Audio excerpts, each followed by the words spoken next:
Welcome to Life After 40 Conversations with Philip Blackett.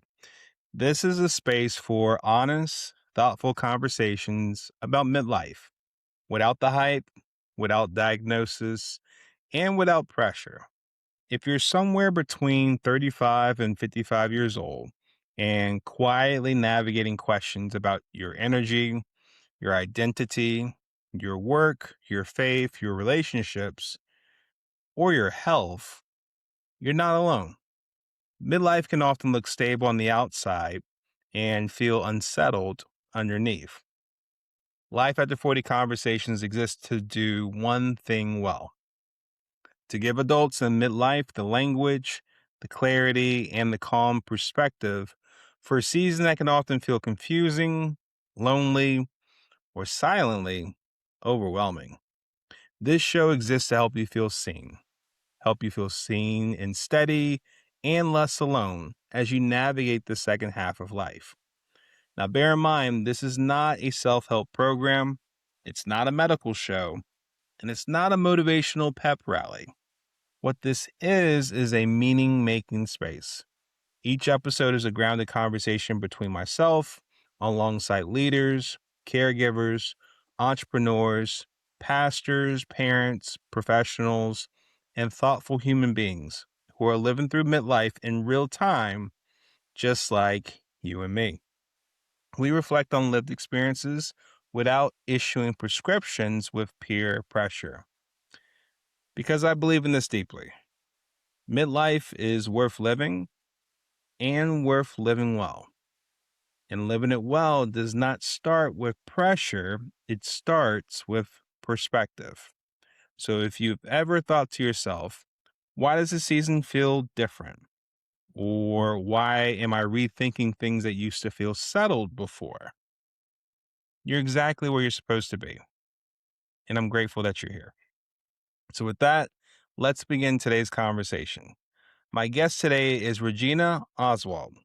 She is a woman whose life work is rooted in beauty, healing, and service. As the founder and designer of the Regina Oswald Collection, a certified ICF coach, and the creator of the Body Mind Harmony program, she helps women reconnect with their inner self that leads to a healthier life. With over 14 years of experience in the medical and pharmaceutical fields, Regina bridges science with intuition and experience, guiding transformation through compassion rather than pressure. A passionate philanthropist, as well as serving on several nonprofit boards, Regina was also named a Woman of Style by Riviera magazine and completed Harvard's Well-being and Nutrition program in 2023. Regina, welcome to Life After 40 Conversations. Thank you so much, Philip, for inviting me. And I'm very happy to be here and to experience life after 40. I just turned 48 to be exact. I'm very happy about it. Well, happy birthday. Happy belated birthday for that one. Absolutely. Thank So, you. Thank you. very excited about having this conversation with you. And so, just to get started, love to hear about this in your own words. We just shared your introduction with the audience. So, before the titles, before the resume, before you turned 40 recently, who is Regina in this season of life? Mhm.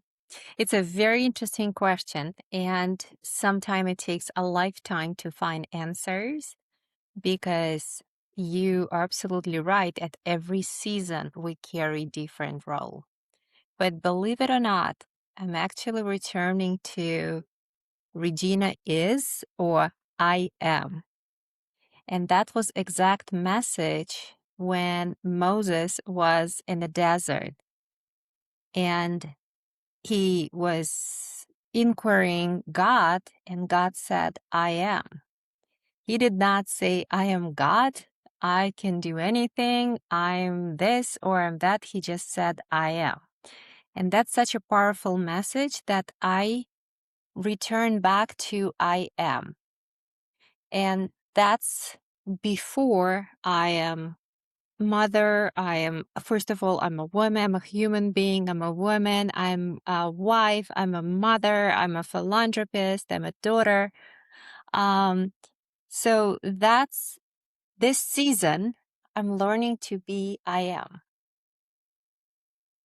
I like that a lot. Partly Because the because, we often are quick to identify ourselves by roles, which we realize over time they can change over time. Some roles you take on, some roles you put down, some roles that carry over for a few years or for a few seasons. But yet and absolutely. still, what's consistent is you are still the same Regina, just have grown over the years. You Yes. still are Regina. And as you would say, in your own words, I am Regina. Absolutely.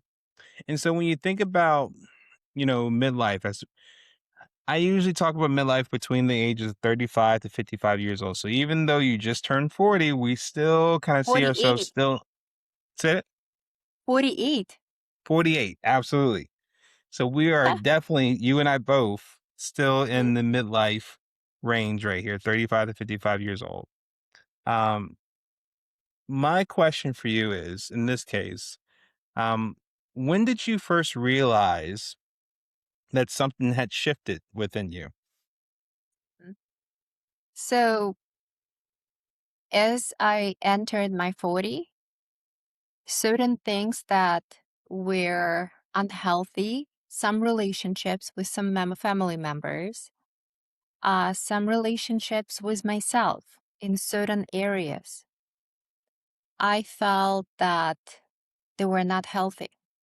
They were built out of more like out of survival mode. Okay.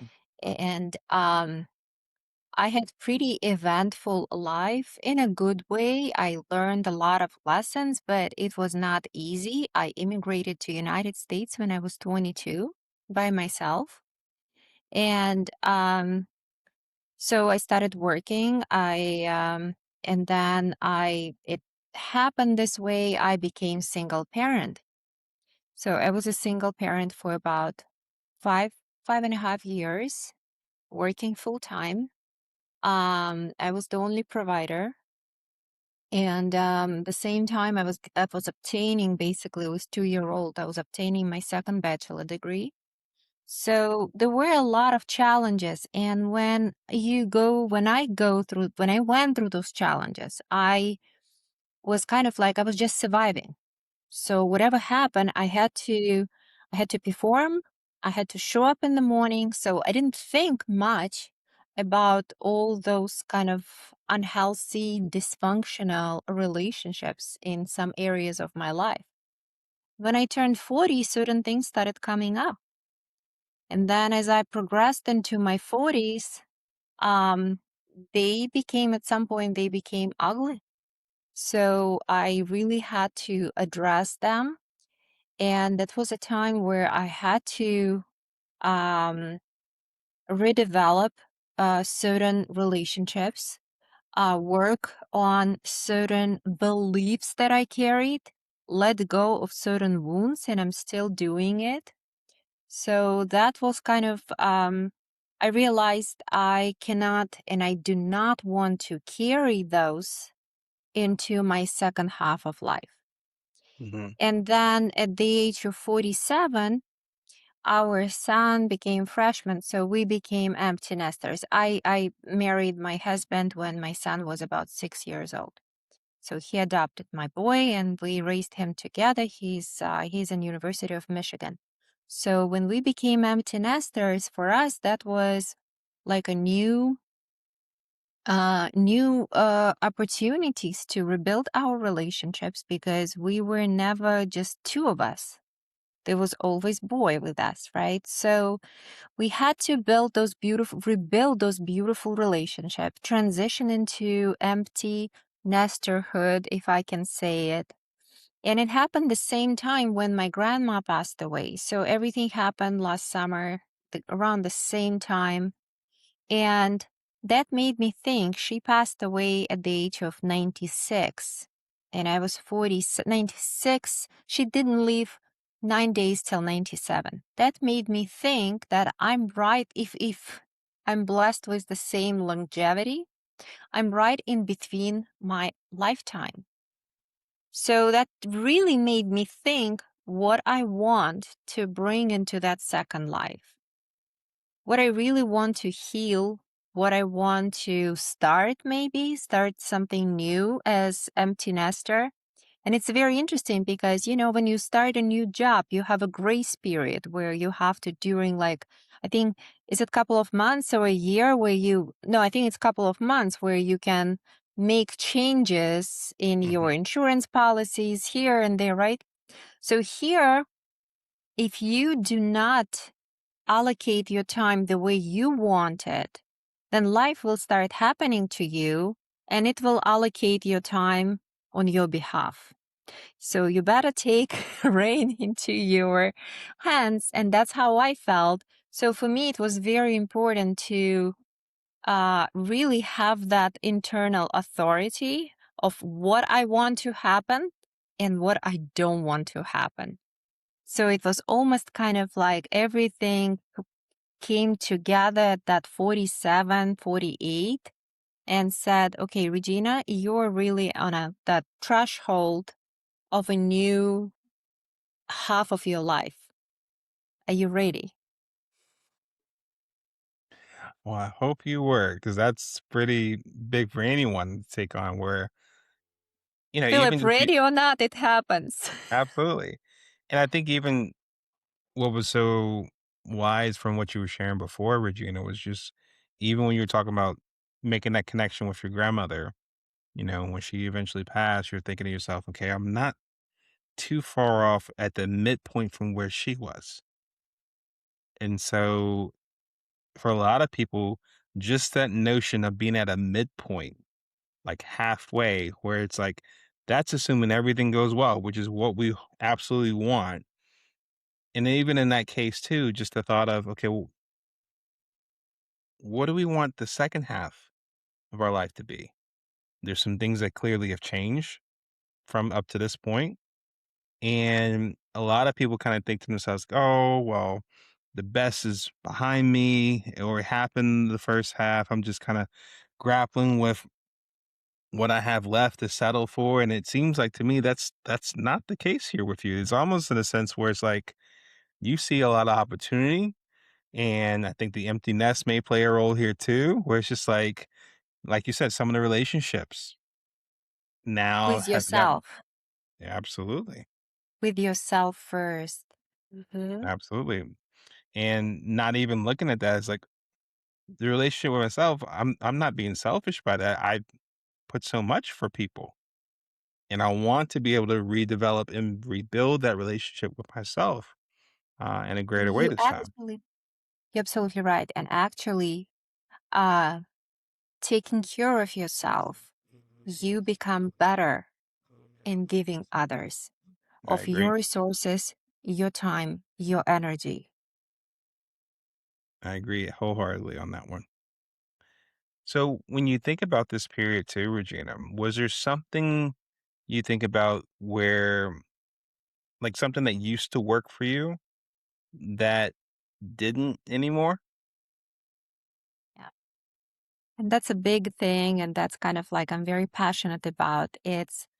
So at a very early age, I inherited this diet mentality from my mother and being surrounded by a lot of unhealthy, overweight people.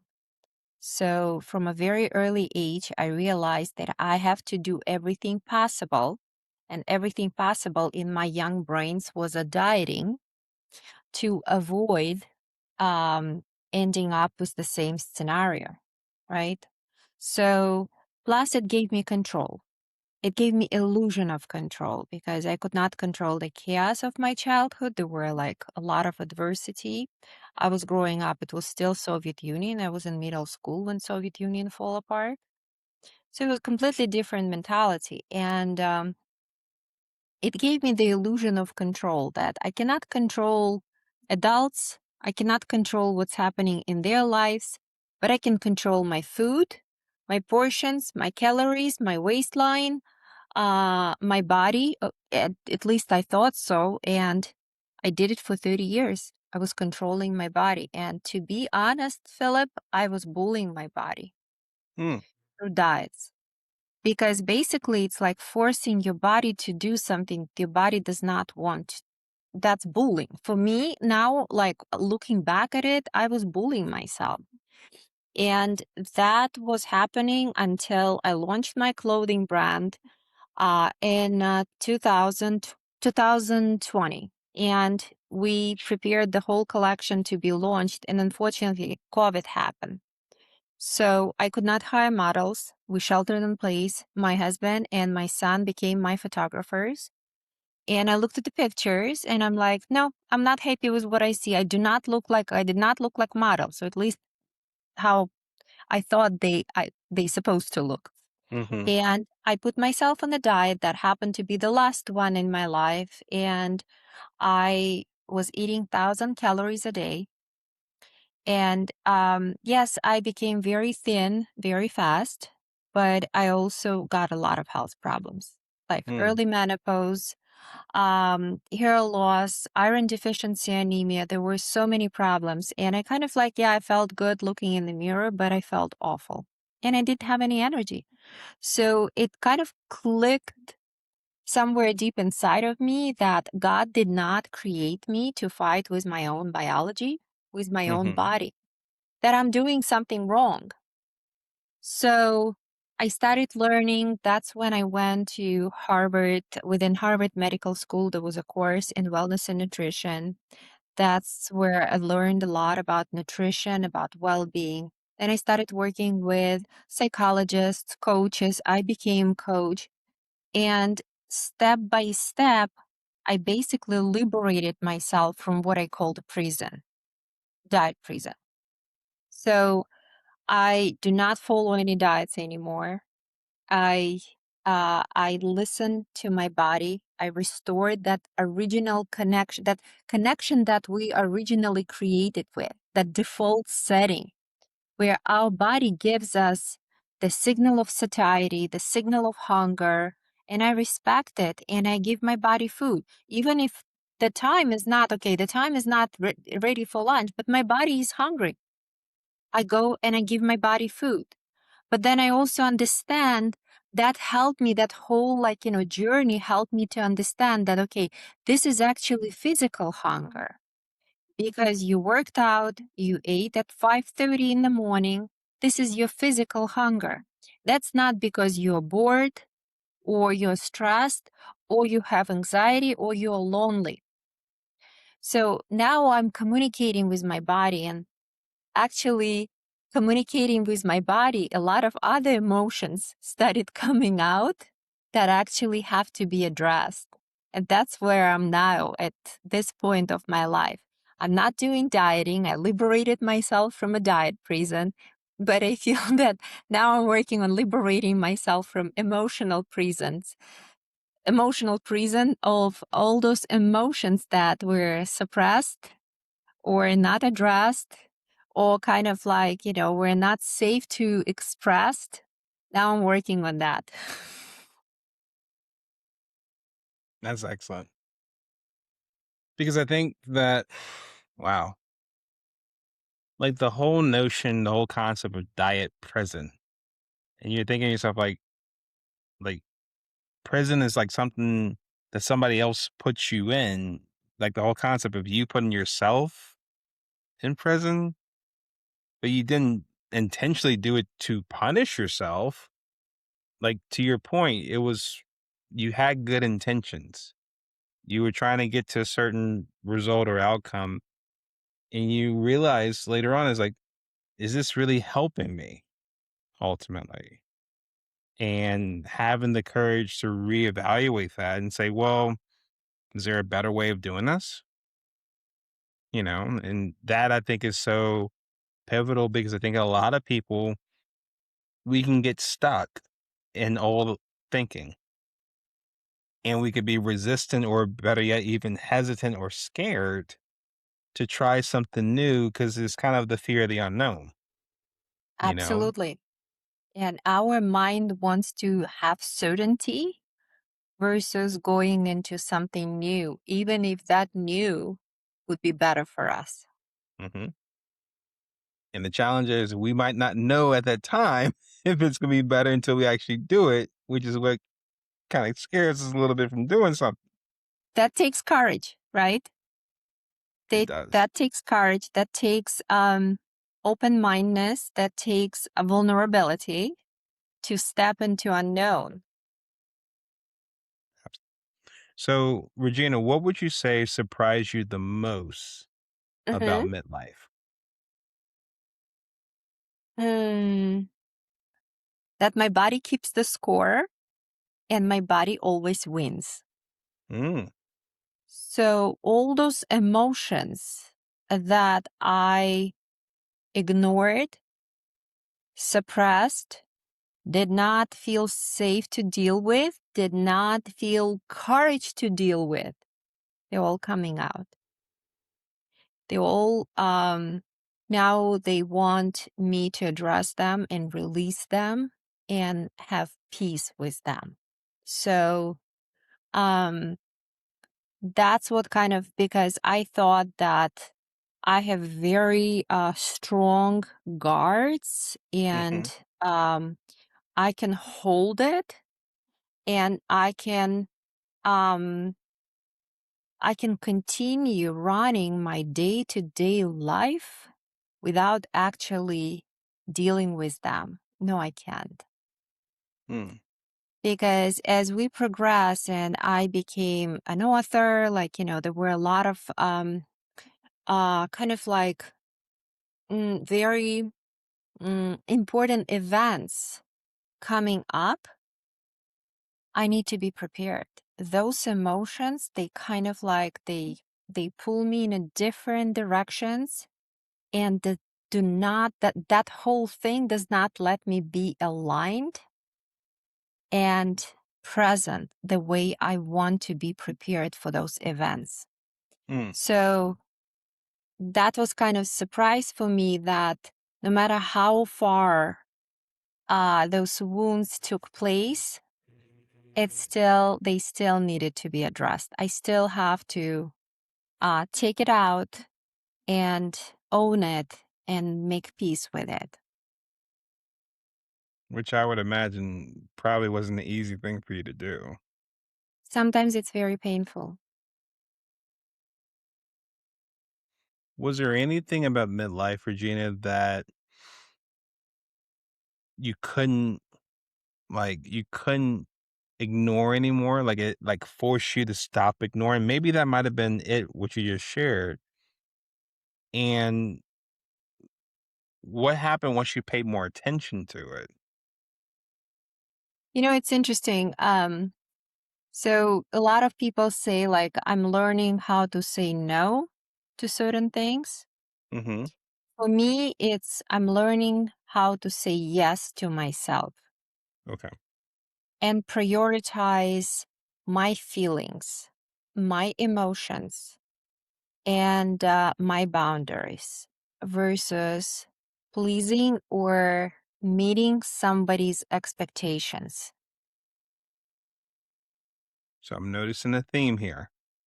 So earlier you talked Mhm. about as far as the importance now as far as developing a stronger relationship with yourself, and then sharing here not too long ago, not so much saying no to others, but more so about saying yes to you. Not to betray myself anymore. Did you find yourself in a place where that was essentially it? You were basically putting yourself off to the side or even last in favor of other things or other people beforehand? I did. I did. And I was, I didn't feel comfortable saying no. I did not validate or recognize my emotions towards certain events or certain situations that happen. versus now I trust my intuition and my emotions. And if I feel certain way about certain relationships or certain conversations, I do not doubt them. That's how I feel, and that's valid. Hmm. So I'm curious, what do you think it would have cost you had you not made that switch to say yes to you more and kept going the route where you were going, where you're putting yourself to the side, second or third, or even last? What would things have looked like for you if you kept going down that route? It's interesting. Like, let's kind of like step a little bit back into that diet prison. And as I mentioned, I was bullying myself pretty much. So, and just imagine if a woman, me, who has these relationships herself, who bullies herself, who ignores her feelings, her physical signals from the body, right? And override them. Now, what relationships she has with herself, very broken. And that's what she translates into the world. She allows the world to treat her the same way she treats herself. When I repair that part, the other parts start lining up where it's actually helped me now to prioritize myself and to have healthy relationships and surround myself with people with whom I build healthy relationships.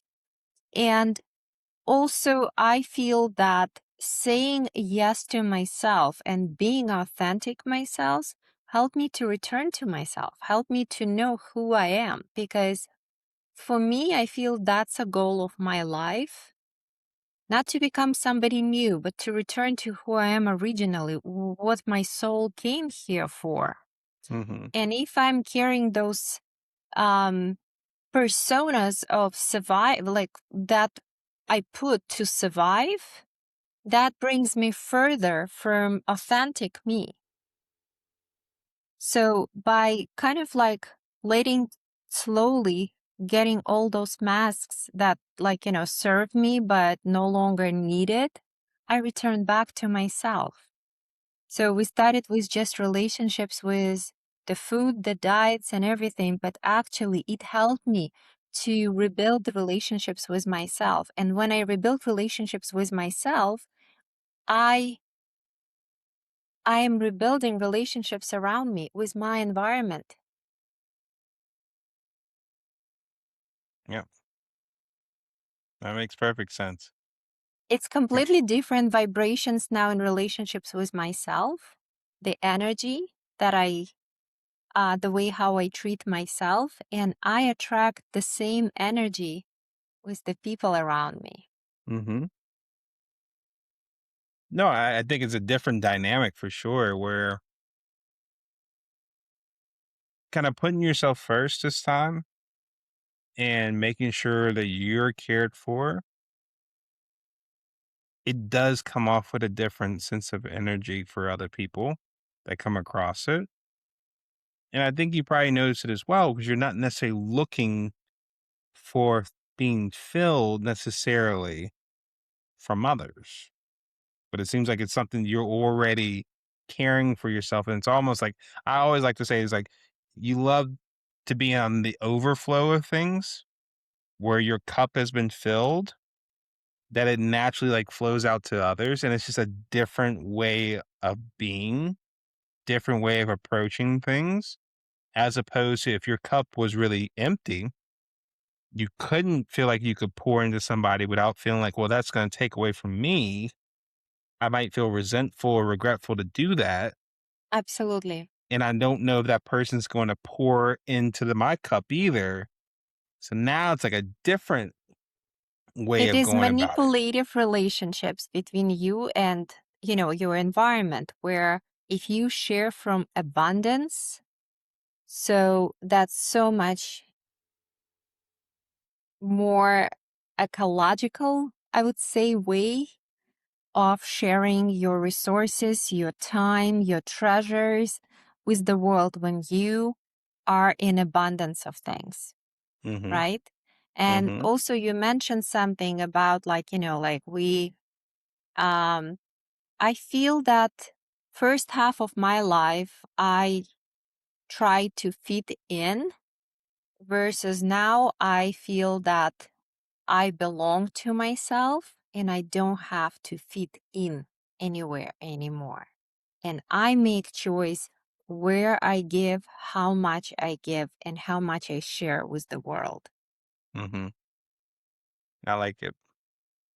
And so, kind of building on that, are there any beliefs or habits or rhythms of yours now that have become non-negotiable for you? hmm it is my a routine. Like I work out almost every day, and it is my clean eating. It is my education. I continue my education. I'm taking psychology classes right now online. Um, so those type of things are like they must be present in my life. And then everything else build up on that. And I'm in the process of writing my second book, so I need time for that as well. This is pretty much my life now, and I travel. Just curious, without any spoiler alerts, anything that inspired the second book that you're working on now? Yeah, I'll tell you how it's actually the whole idea came to me. It was a year ago, and it was Easter, and everybody were sleeping in my at my house. My son, my husband. I was getting ready for my workout, and I was scrolling Facebook, and all of a sudden, the advertisement because as an author, I get a lot of advertisement from publicists, from different like editors, so the advertisement came, and it asked me, "Do you want to write children's book?" And somewhere from inside of me, it came, "Yes."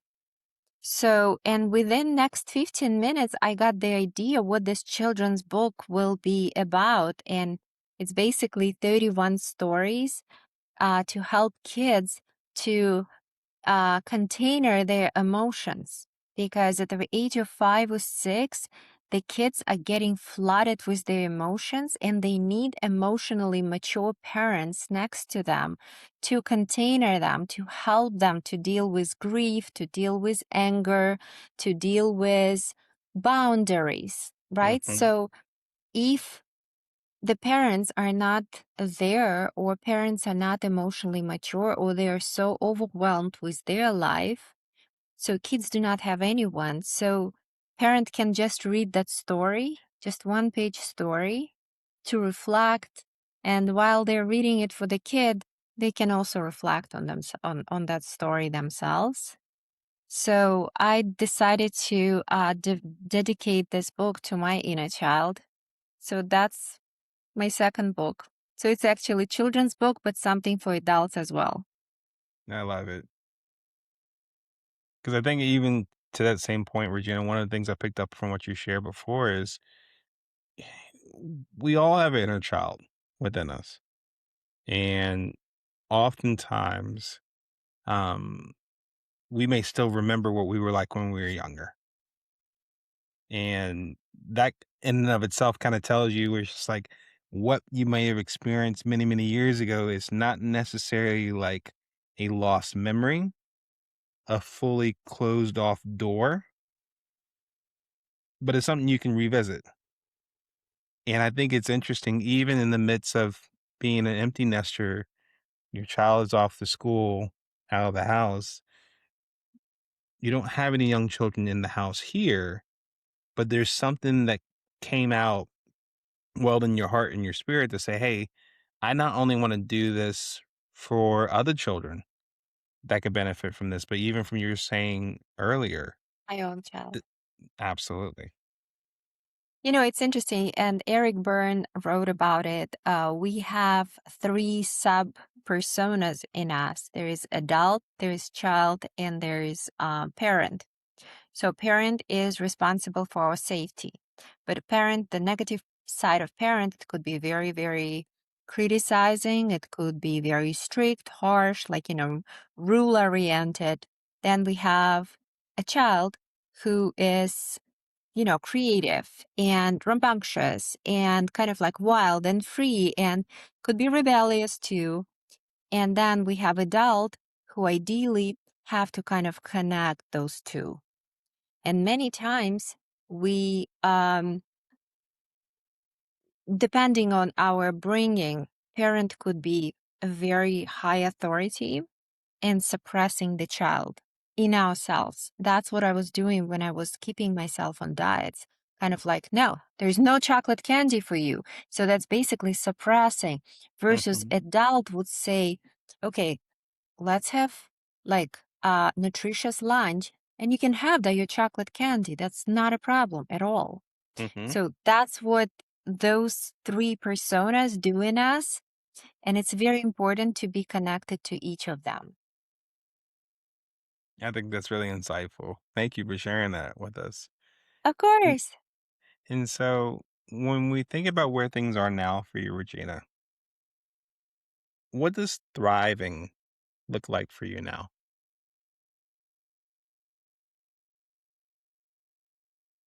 Enjoying being in my body, enjoying living in my body, feeling my body because I was disconnected from my body for such a long time that it actually, when I get the message from my body, when I go outside and I feel the breeze on my body, uh, the wind, the breeze on my body, that gives me such a joy that I don't fight, I don't live against my body, I live in my body and I'm enjoying it. So for me, that's thriving. Considering my story, right? Of course. No, I think that's great. And I think it's been really helpful here, Regina, just learning your perspective here. And so for people that are watching and listening to our conversation, if there is someone that is watching our conversation and they may feel like they are in their own self imposed prison, they may be trying to figure out what life is like in this next stage, or they might be struggling and finding themselves in their own little crisis in midlife. What would you want to say to that person right now? I would give a little advice and I would say something. So the advice would be just once a day, maybe do it more. Put your hand on your heart. And for the next 15 seconds, or maybe even 30 if you have, just listen to your heart.